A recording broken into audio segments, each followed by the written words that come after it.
Welcome back everybody to Rebel Rock TV. Today we have the second episode of the series Let's Review, and today our subject will be the one and only Hybrid Theory by Linkin Park.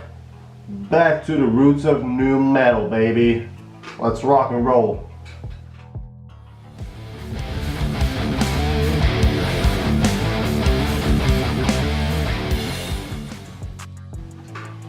Hello everybody, good morning. I'm so glad to have you back here again for another amazing episode of Let's Review. So as I mentioned in the intro, today we have an amazing album, a masterpiece of history. Can I say that? It sounds incredible. So I'll say it again, a masterpiece of history called Hybrid Theory.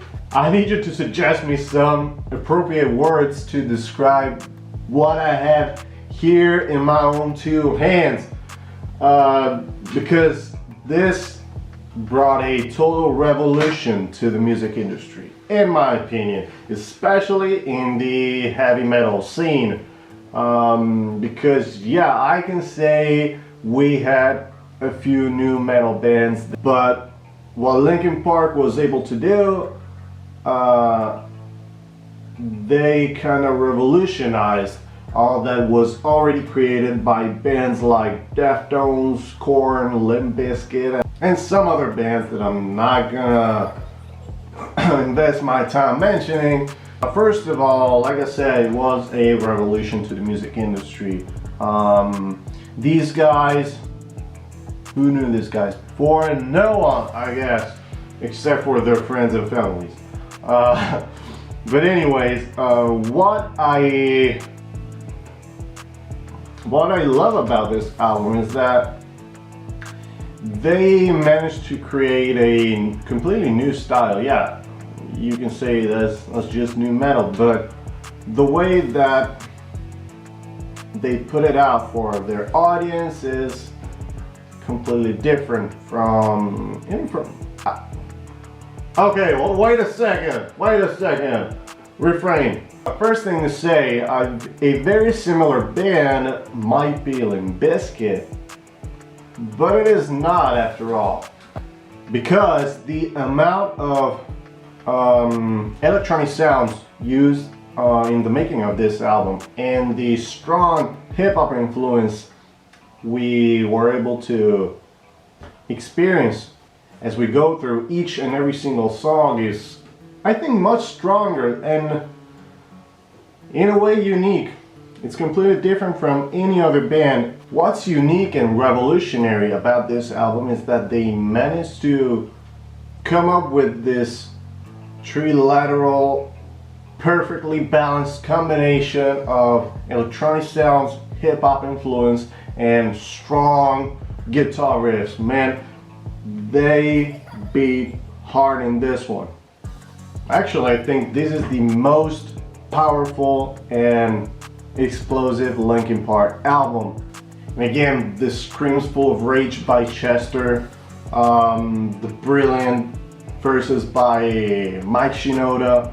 Hey, it's getting hot in here, damn it. Shit. It's actually pretty hot. Getting naked here on Rebel Rock TV. If you don't like Fast and Furious, fuck up.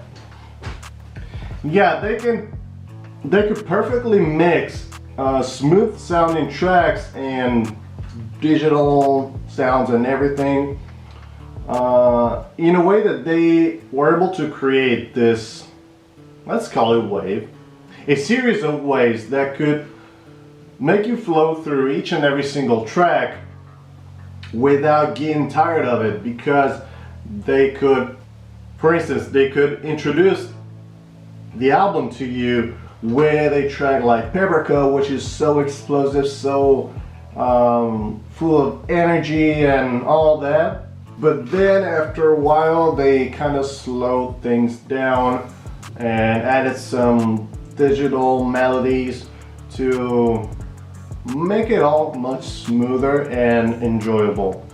That's my opinion. I hope I kind of provided you the idea that I have. I'm trying to put it out in words, but if you're still here watching this video, congratulations. Another interesting fact about this album is that this past October 24th, this album turned 20. Exactly. On October 24th, 2020, this album celebrated his 20th birthday because it was released in the year 2000. Man, what a way to kick off the new millennium. Damn it. Oh shit. Anyways, this is great. This is full of amazing songs that truly made history. Songs that, I mean, if you go check Hybrid Theory songs on YouTube, you'll notice that music videos have hundreds of millions of views. Man, that is insane. Enough with my face showing up on the camera. Let's open up this jewel case and see how this album looks. Okay folks, now let's open this thing up so that I can show you how it looks on the inside. As far as the outside, I just love the logo that Mike Shinoda has designed for their very first album. This red soldier with the dragonfly wings painted on this wall, because it is clean and clear that they wanted to make this look like a wall with stuff painted on it. And I just love the design. I think this is the most creative album cover that Linkin Park came up with. Not my favorite, but the most creative one, absolutely. Okay, here's the thing that I like less about the design of the album. This bright color CD. I don't think, in terms of colors and all that has anything to do with the design. Because if you compare it to the red color, the red tint they used for the logo on the album cover, it's not the same. I like the faded logo instead, but not the background. I think it is too bright, and the only thing that it matches is Mike Shinoda's hair. I find it kind of hilarious, but that's the only thing that gives this CD design a sense, a reason to exist. Anyway, let's go and check out the booklet. I love this graffiti design.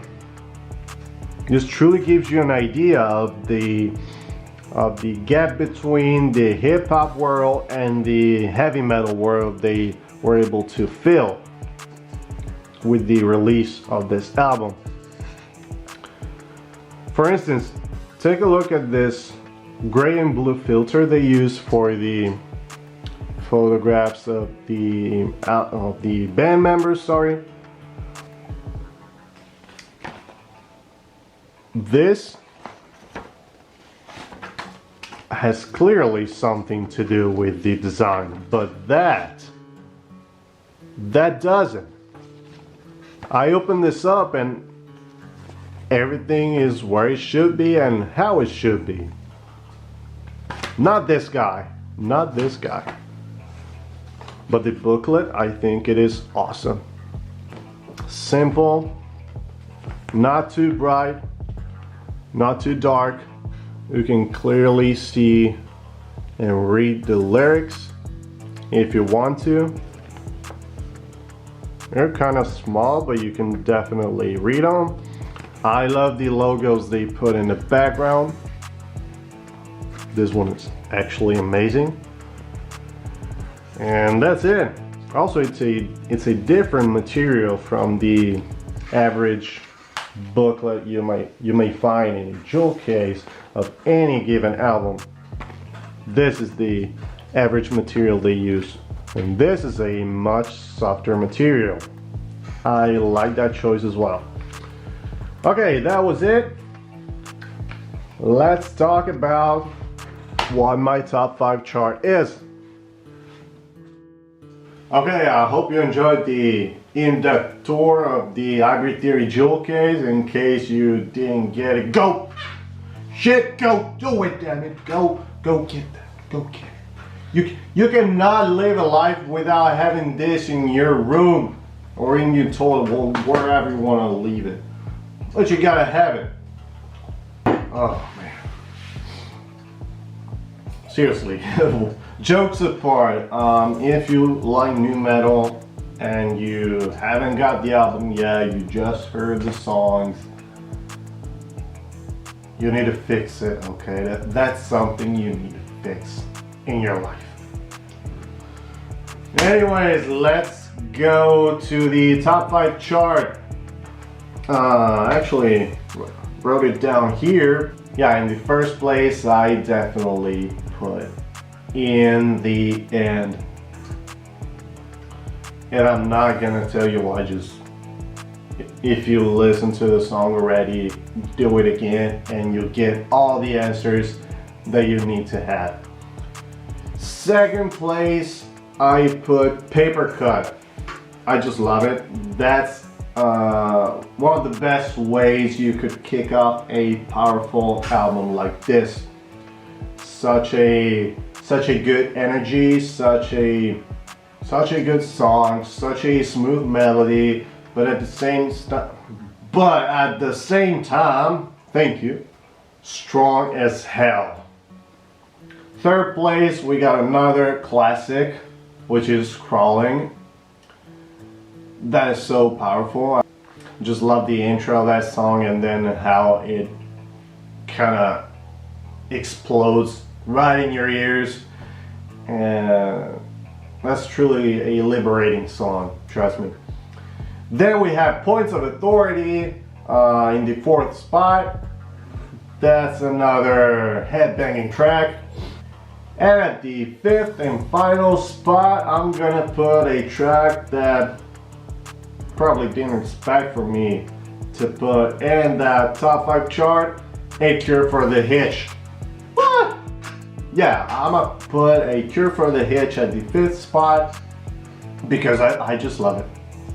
Those electronic vibes, man, it sounds so unique. It sounds so unique, and it's like the last break before the final track of the album, which is Pushing Me Away. I just love it. Just as much as I love how DJ Lethal from Limp Bizkit, not anymore, but anyways, managed to transit from one track to the other, especially in Results May Vary, their 2003 album. That kind of gives you the idea of those smooth transitions that I've been mentioning so far. I think it is also incredible how a simple DJ set can totally transform what the original identity of a music genre is, and taking it to a whole new level.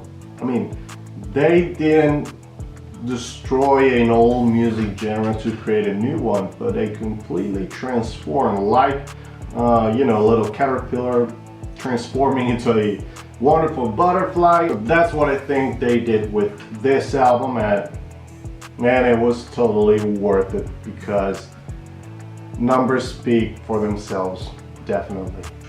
So guys, all I can suggest, if you haven't got the album yet, go get it.